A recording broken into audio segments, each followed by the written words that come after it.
መጽሐፍ ቅዱስ ምንድን ነው? የእግዚአብሔር ቃል ነውን? ወይስ ያው የሚሰራስ ነው ወይስ አይሰራም?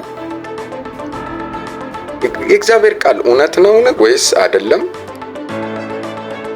መጽሐፍ ቅዱስ ስልጣን አለው ወይስ የለውም? በምንስ ስልጣንስ ይመራል? ኢየሱስ ማን ነው? ማንስ ይሉታል? ማን ነው? ማንስ ይሉታል? መጽሐፍ ቅዱስ ተአማኒነት አለ?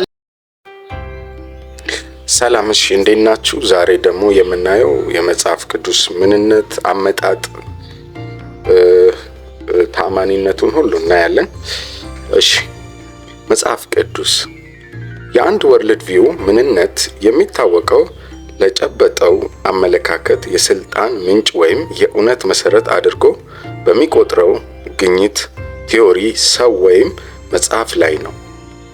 ለዳርዊኒዝም፣ ናቹራሊዝም እና መሰል ወርልድ ቪዎች በሳይንስ ያልተረጋገጠ ሁሉ እውነት አይደለም ስለሚሉ የስልጣን ምንጫቸው ሳይንስ ነው።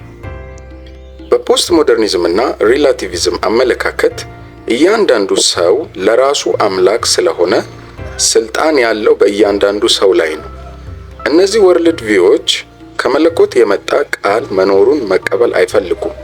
ከቁሱ ዓለም ውጭ የሆነ ስልጣን ያለው ወይም እውነት ያስታወቀ መኖሩን ከተቀበሉ ለዚህ ባለስልጣን ተጠያቂ መሆን እንደሚኖርባቸው ያውቃሉ። ክርስቲያናዊ ወርልድ ቪው የስልጣን ምንጭ የሚያደርገው መጽሐፍ ቅዱስን ነው።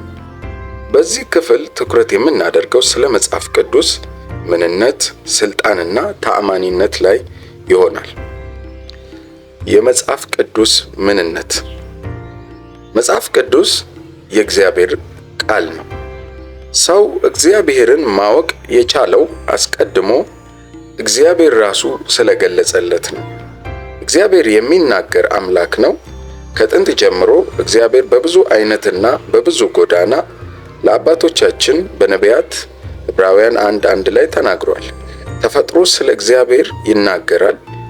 መዝሙር 19:1 የተጻፈው ቃሉ መጽሐፍ ቅዱስ ስለ እርሱ ይናገራል። በአዲስ ኪዳን ሁሉን ወራሽ ባደረገው ደግሞ ዓለማትን በፈጠረው በልጁ በዚህ ዘመን መጨረሻ ለእኛ ተናገረ ይላል ዕብራውያን 1:2 ላይ። በብሉይ ኪዳን እና በአዲስ ኪዳን ሰዎች በመንፈስ ቅዱስ ተነድተው በጻፏቸው መጻሕፍት በኩል እግዚአብሔር ፈቃዱንና ሐሳቡን በልዩ መንገድ ገልጿል። የእግዚአብሔር ሰው ፍጹምና ለበጎ ሥራ ሁሉ የተዘጋጀ ይሆን ዘንድ የእግዚአብሔር መንፈስ ያለበት መጽሐፍ ሁሉ ለትምህርትና ለተግሣጽ፣ ልብንም ለማቅናት በጽድቅም ላለው ምክር ደግሞ ይጠቅማል።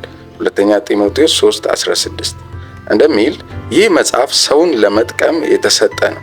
የእግዚአብሔር መንፈስ ያለበት መጽሐፍ ማለት ሰዎች በመንፈስ ቅዱስ ቁጥጥር ስር ሆነው ወይም እርሱ እየመራቸው የጻፉት መጽሐፍ ማለት ነው። ስለዚህ መጽሐፍ ቅዱስ በሰዎች እጅ የተጻፈው የእግዚአብሔር ቃል ነው። መጽሐፍ ቅዱስ የተጻፈው ከ40 በሚበልጡ ሰዎች ነው። ሰዎች የነበሩበት ሁኔታና የአጻጻፍ ስልታቸው የተለያየ ነው። ሆኖም መጽሐፍ ቅዱስ የእነዚያን ጸሐፊዎች መልእክት መጽሐፍ አይደለም። የእግዚአብሔር እስትንፋስ ያለበት ስለሆነ የእግዚአብሔር ቃል ነው። በመጽሐፍ ቅዱስ ውስጥ የተጻፈው ሁሉ እግዚአብሔር እንዲጻፍ የፈለገው ነው። የእግዚአብሔር ቃል ሕያው ነውን? የእግዚአብሔር ቃል ሕያው ነውና የሚሰራም 2 አፍ ካለው ሰይፍ ሁሉ ይልቅ የተሳለ ነው፣ ነፍስንም መንፈስንም ጅማትንና ቅልጥምንም እስኪለይ ድረስ ይወጋል፣ የልብንም ስሜት እና ሐሳብ ይመረምራል። ዕብራውያን 4:12 ሐዋርያው ዮሐንስ ጌታ ኢየሱስን በራእይ ሲመለከት ከአፉም በ2 ወገን የተሳለ ስለታም ሰይፍ ወጣ። ራእይ 1:16 እንዳለው ይህ ሰይፍ ቃሉ ነው። ይህ ዘመን የማይሽረው ቃል ነው። ቃሉን የሰጠ ሕያው እግዚአብሔር ከአፌ የሚወጣው ቃሌ እንዲህ ይሆናል፣ የምሻውን ያደርጋል፣ የላኩትንም ይፈጽማል እንጂ ወደ እኔ በከንቱ አይመለስም። ኢሳይያስ 55:11 ቃሉ የእግዚአብሔርን ፈቃድ ያደርጋል። መጽሐፍ ቅዱስ የመዳንን ጥበብ የሚገኝበት መጽሐፍ ነው። መጽሐፍ ቅዱስ እግዚአብሔር በኢየሱስ ክርስቶስ በኩል ስላዘጋጀው ማዳን ይናገራል። ኢየሱስን በማመን መዳን የሚገኝበት ጥበብ 2 ጢሞቴዎስ 3:15 ያስረዳል። ጌታ ኢየሱስ እናንተ በመጽሐፍት የዘላለም ሕይወት እንዳላችሁ ይመስላችኋልና እነርሱ ትመረምራላችሁ፣ እነርሱም ስለ እኔ ይመልስላችኋል። እነርሱም ስለ እኔ የሚመሰክሩ ናቸው። ዮሐንስ 5:39 እንዳለው መጽሐፍት በራሳቸው ደህንነት አያስገኙም። ደህንነት የሚገኝበት መንገድ ያመላክታሉ። መንገዱም ክርስቶስ ነው። መጽሐፍ ቅዱስ እውነት አለው? እውነት ነውን? ይህ ቅዱስ መጽሐፍ እውነት ከሆነ አምላክ የመጣ ቃል ነው። ኢሳይያስ 65:16 መጽሐፍ የቃልህ የመጀመሪያ እውነት ነው። መዝሙር 119 ከቁጥር 160 ቃልህም እውነት ነው። 2 ሳሙኤል 7:28 መዝሙር 119 ከቁጥር 142 ይላል። እንዲሁም በእውነት ቃል አስቦ ወለደ። ያዕቆብ 1:18 በእውነት ቀድሳቸው ቃልህ እውነት ነው። ዮሐንስ 17:17 እግዚአብሔር የተናገረው ሁሉ እውነት ነው፣ እርሱም አይዋሽም። ዘኍልቍ 23:19 2 ጢሞቴዎስ 2:13 ቲቶ 1:2 ዕብራውያን 6:18 የመጽሐፍ ቅዱስ ስልጣን ምንድን ነው? በምንድን ነው ስልጣኑ? መጽሐፍ ቅዱስ ፍጹም ስልጣን ያለው መጽሐፍ ነው። የመጽሐፍ ቅዱስ ስልጣን የሚመነጨው ከመጽሐፉ ደራሲ ከእግዚአብሔር ነው። የእግዚአብሔር ቃል ስለሆነ ስልጣኑ ፍጹም ነው። በሰው ሕይወትና አኗኗር ላይ የመጨረሻ ስልጣን አለው። ቃሉ የተፈቀደው የሚከለክለው የተከለከለ ነው። ሐዋርያው ጳውሎስ ለኤፌሶን ሰዎች የዲያብሎስን ሽንገላ ተቃወሙ ዘንድ እንዲቻላችሁ በማለት ከሚገልጻቸው የመንፈሳዊ ጦር ዕቃ መካከል በመንፈስ ሰይፍ የተገለጸው የእግዚአብሔር ቃል ነው። ኤፌሶን 6:17 እና 6:11 ላይ ይናገራል። ቃሉ መንፈስ ቅዱስ የሚጠቀምበት መሳሪያ ነው። በእግዚአብሔር ቃል ውስጥ ያለው ስልጣን ዲያብሎስ ያውቀዋል። ጌታ ኢየሱስ በምድረ በዳ በሰይጣን በተፈተነ ጊዜ የመለሰለት ተጽፏል በማለት ነበር። ማቴዎስ 4:4-11 በተጻፈው የእግዚአብሔር ቃል ውስጥ ዘመን የማይሽረው ስልጣን አለ። ሰማይና ምድር ያልፋሉ፣ ቃሌ ግን አያልፍም። ማቴዎስ 24:35 እንዲሁም ጌታ ኢየሱስ እውነት እላችኋለሁ ሰማይና ምድር እስኪያልፍ ድረስ ከሕግ አንዲት የወጣ ወይም አንዲት ንጥብ ከቶ አታልፍም፣ ሁሉም እስኪፈጸም ድረስ እንዳለው የቃሉ ስልጣን በሕያውነቱ የተነገረው ሁሉ በመፈጸሙ ይገለጻል። ማቴዎስ 5:18 የመጽሐፍ ቅዱስ ተአማኒነት ምንድን ነው? ተአማኒነት እንዲኖረው የሚያደርገው መጽሐፍ ቅዱስ ከማናቸውም መጽሐፍ የላቀና ወደር የማይገኝለት መጽሐፍ ነው። ብዙ መጽሐፍትን የያዘ ሆኖ ሳለ የማይቃረንና አንድ ዋና መልእክት ያለው መጽሐፍ በመሆኑ ልዩ ነው። ከ40 በላይ በሆኑ ጸሐፊዎች የተጻፈ መጽሐፍ ነው። ጸሐፊዎቹ ካህናት፣ ነቢያት፣ ነገስታት፣ መሳፍንት፣ የመንግስት ባለስልጣኖች፣ እረኞች፣ ጸሐፍት፣ ወታደሮች፣ ሐኪሞች፣ አሳ አጥማጆች ወዘተ ናቸው። በተለያየ ቦታ የተጻፈ መጽሐፍ ነው። በከተማዎች፣ በቤተ መንግስት፣ በምድረ በዳ፣ በድንኳን ወዘተ በተለያየ ጊዜ ዘመን የተጻፈ መጽሐፍ ነው። በ1500 ዓመታት ልዩነት ጊዜ ውስጥ በተለያየ አህጉርና በ3 ቋንቋዎች የተጻፈ ነው። የተለያየ የአጻጻፍ ዘይቤን የተከተለና ብዙ ርዕሶችን የያዘ መጽሐፍ ነው። እንዲህ የጊዜ ቦታ፣ የቋንቋ፣ የጻፊዎች አይነትና ደረጃ ልዩነት ኖሮ መጽሐፍ ቅዱስ ግን አንድ መጽሐፍ ነው። በውስጡ ፍጹም አንድነት አለው። ዋናው መልእክቱም ሕያው እግዚአብሔር በኢየሱስ ክርስቶስ በኩል ስላዘጋጀው ማዳን ነው። በዘመናት በብዙ ስደት ውስጥ በመጽናቱ ልዩ ያደርገዋል። ተአማኒነቱ አንደኛ፣ በዘመናት በብዙ ስደት ውስጥ በጽናት መቆየቱ ልዩ ያደርገዋል። መጽሐፍ ቅዱስን በማቃጠልና እንዳይነበብ በማወጅ በመተቸትና በማጥላላት እጅግ በከፋ መከራ ውስጥ ቢያልፍም በዚህ ሁሉ የጸና መጽሐፍ ነው። መጽሐፍ ቅዱስ የተፈጸሙና በመፈጸም ላይ ያለ ትንቢቶች የያዘ መጽሐፍ በመሆኑ ልዩ ነው። በምድር ላይ ከተጻፉ መጽሐፍት ሁሉ አስቀድሞ ሊሆን ያለውን በትክክል የተነገረውንም በራሱ ጊዜ በፍጹምነት የተፈጸመ የደረሰ ትንቢት ያለው መጽሐፍ ነው። ክርስትና ሌላ በየትኛውም ሃይማኖት ቢሆን መሪያቸው እንዲመጣ አስቀድሞ የተናገረና በተነገረው መሰረት እንደተከናወነ የሚያሳይ የተጻፈ መረጃ ያለው የለም። መጽሐፍ ቅዱስ በውስጡ ከ2500 በላይ ትንቢቶች ይዟል። ከእነዚህ መካከል እስካሁን 2000 ያህሉ ቃል በቃል ተፈጽመዋል። በምን ኃይል ወይም በማን ስም ይህ መጽሐፍ ቅዱስ ኃይል ያለው ወይም አቅም ያለው? ሐዋርያት የኢየሱስን ትንሣኤ እየሰበኩ በስሙም ተአምራት እያደረጉ ብዙዎች በኢየሱስ በማመናቸው የካህናት አለቆችና ሽማግሌዎች ለሐዋርያት ያቀረቡት ጥያቄ በምን ኃይል ወይስ በማን ስም እናንተ ይህን አደረጋችሁ? ሐዋርያት ሥራ 4:7 የሚል ነበር። ጠያቂዎቹ በቤተ መቅደሱ አስተዳደርና በመንፈሳዊ ነገሮች ላይ ስልጣን ያላቸው አለቆች፣ ጻፎች፣ ካህናትና ሽማግሌዎች ሲሆኑ ይህን የጠየቁት በሐዋርያት በኩል የተደረገው ሁሉ እነርሱ ካላቸው ስልጣን ስለበለጠና የኃይሉና የአድራጊው ስም ታላቅነት ስለሚያሳይ ዛሬም ይህ ጥያቄ በምድር ዙሪያ ይጠየቃል። በምን ኃይል ወይም በማን ስም የሚል ጥያቄ የስልጣንን ምንጭ ይገልጻል። ለክርስቲያን መልሱ ግልጽ ነው። ኃይል የእግዚአብሔር ነው፣ ስሙም የእርሱ ስም ነው። ለመሆኑ ቤተ ክርስቲያን ወንጌልን በስፍራ ሁሉ የምትሰብከው በምን ኃይል ወይም በማን ስም ነው? ስልጣኑን ከየት አመጣችው? ማን ሰጣት? ይባላል። ቤተ ክርስቲያን ስልጣኑን የተቀበለችው ስልጣን ሁሉ በሰማይና በምድር የእርሱ ከሆነው ከመሰረታት ከኢየሱስ ክርስቶስ ነው። ማቴዎስ 17:18 እንዲሁም ማቴዎስ 28:18። የኢየሱስ ስም መዳንን የሚገኝበት ሐዋርያት ሥራ 4:12 በሰማይና በምድር ከምድር በታች ያሉት ሁሉ የሚንበረከኩለት ስም ነው። ፊልጵስዩስ 2:10። በአጠቃላይ መጽሐፍ ቅዱስ የእግዚአብሔርን ማንነት፣ ፈቃዱን ያስታውቀናል።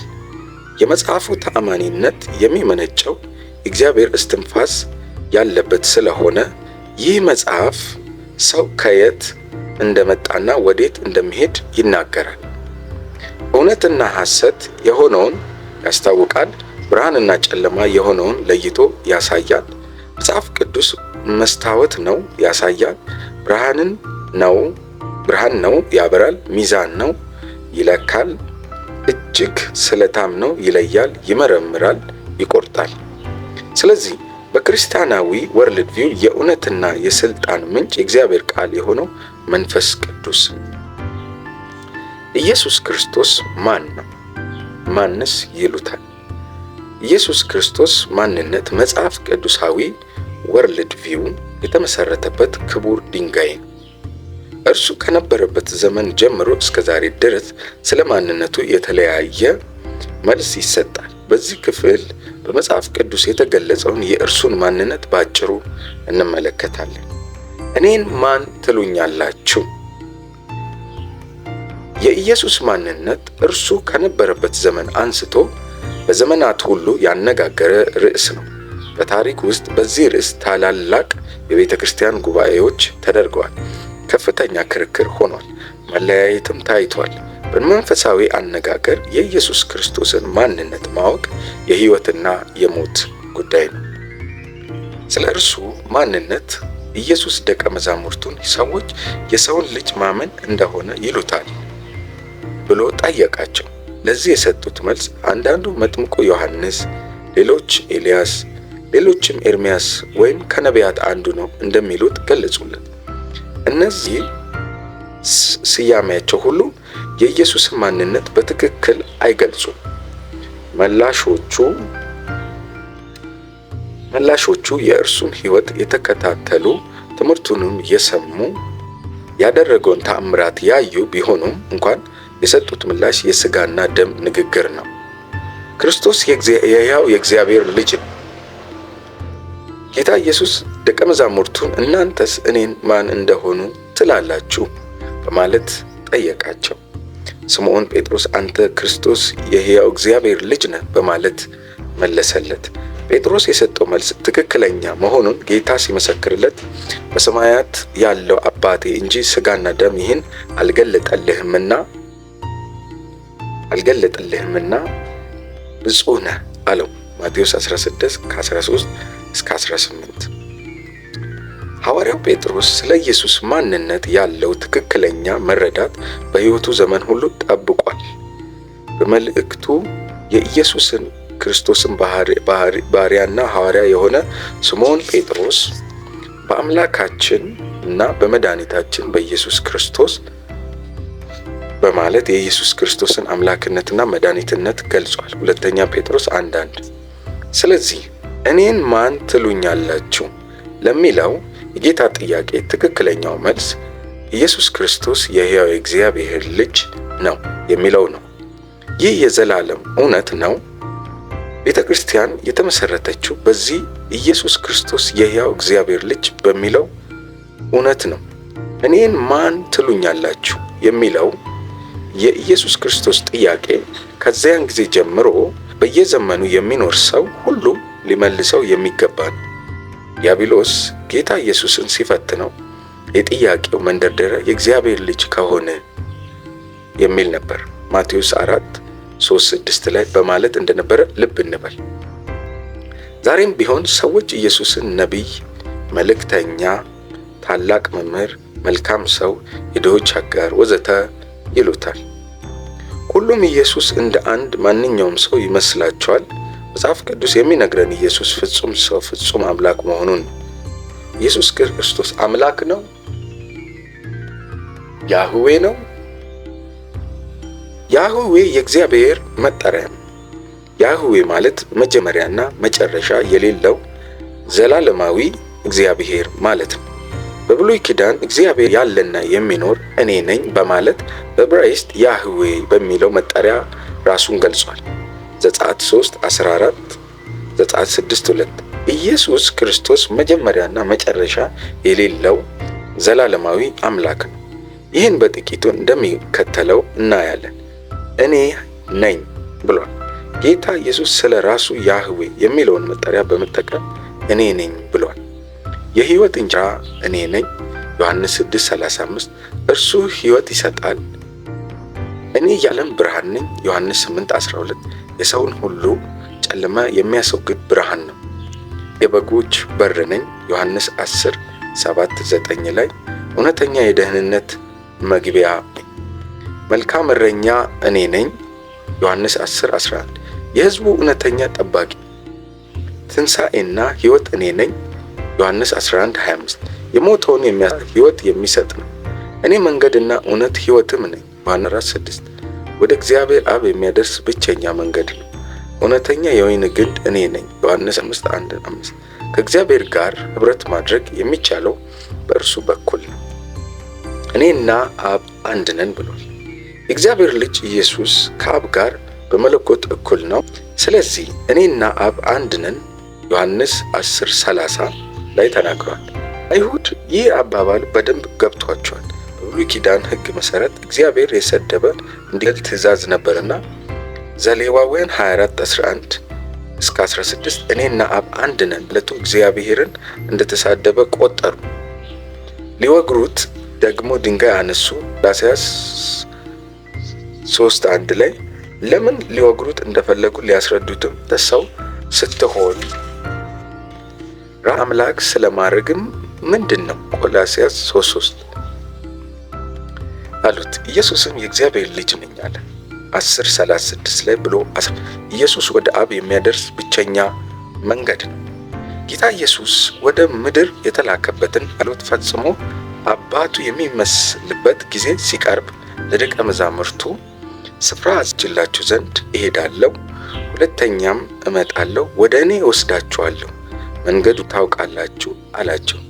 ከደቀ መዛሙርቱ አንዱ ቶማስም ጌታ ሆይ ወደምትሄድበት አውቅም፣ እንዴትስ መንገዱን እናውቃለን ብሎ ተናገረ።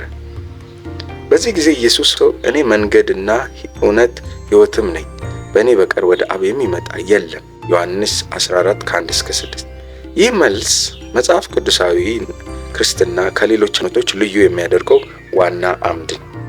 ኢየሱስ ወደ አብ የሚያደርስ ብቸኛ መንገድ ነው የሚለው ቃል አንዳንዶች ለመቀበል ይከብዳቸዋል። አንድ ብቸኛ መንገድ ሳይሆን ብዙ መንገዶች የሚለው ሐሳብ የሚያስደስታቸው ሃይማኖተኛ ሰዎች ጥቂቶች አይደሉም።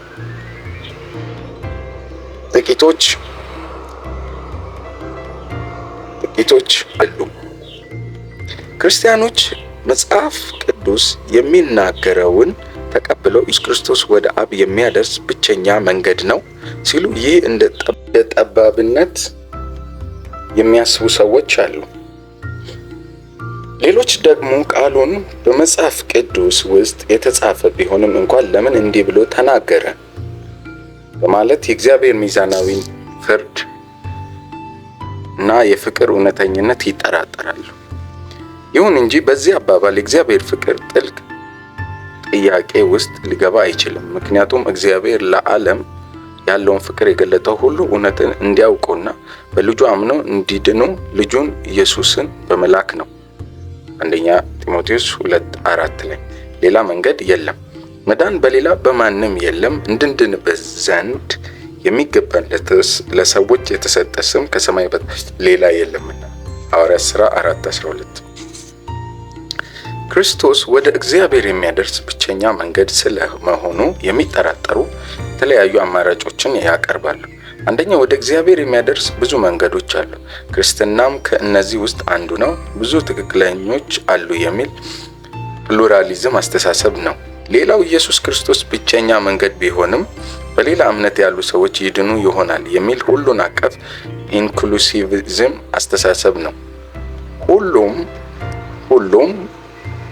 ሁለቱም የሰው አእምሮ የሚያመነጫቸው አስተሳሰቦች እንጂ መጽሐፍ ቅዱስ የሚነግረን ወደ እግዚአብሔር የሚያደርሰው መንገድ እውነትና ሕይወት የሆነው ኢየሱስ ክርስቶስ ብቻ መሆኑን ነው። ጌታ ኢየሱስ ስለ ትልቅ መንገድና ስለ ቀጠነ መንገድ ሲያስተምር በጠበበው ደጅ ግቡ፣ ወደ ጥፋት የሚወስደውን ደጅ ሰፊ መንገዱንም ትልቅ ነውና ወደ እርሱ የሚገቡ ብዙዎች ናቸው። ወደ ሕይወት የሚወስደው ደጅ የጠበበ መንገዱም የቀጠነ ነውና የሚያገኙትም ጥቂቶች ናቸው። የበግ ለምድ ለብሰው ከሚመጡባችሁ በውስጣቸው ግን ነጣቂዎች ተኩላዎች ከሆኑ ከሐሰተኛ ነቢያቶች ተጠንቀቁ። ማቴዎስ 7:13-15 ያለውን ልብ ለማለት ይጠቅማል። ወደ ተለያየ መጨረሻ የሚያደርሰው ሁለት አይነት መንገዶች አሉ። አንዱ ወደ ጥፋት፣ ሌላው ወደ ሕይወት ይወስዳል። ወደ ሕይወት የሚወስደው መንገድ ራሱ መንገድና እውነት ሕይወትም ነኝ ያለው ኢየሱስ ክርስቶስ ነው። የጌታም ስም የሚጠራ ሁሉ ይድናል። ሮሜ 10:13 በአጠቃላይ ኢየሱስ ክርስቶስ ወደ አብ የሚያደርስ ብቸኛ መንገድ መሆኑን የወሰነው አንድ የቤተ ክርስቲያን መሪ፣ ቤተ እምነት ወይም ጉባኤ አይደለም። ይህ የተናገረው የማይዋሸው ራሱ ኢየሱስ ክርስቶስ ነው። እርሱ ይህን ካለ ሰው ማመን ሆነና ሌላ አማራጭ ያቀርባል? ደግሞስ ኢየሱስ የተናገረው ወደ ራሱ መንግስት የመግቢያውን መንገድ ስለሆነ ወደ መንግስቱ እንዴት መግባት እንደሚቻል መናገር የሚችለው እርሱ ብቻ አይደለምን?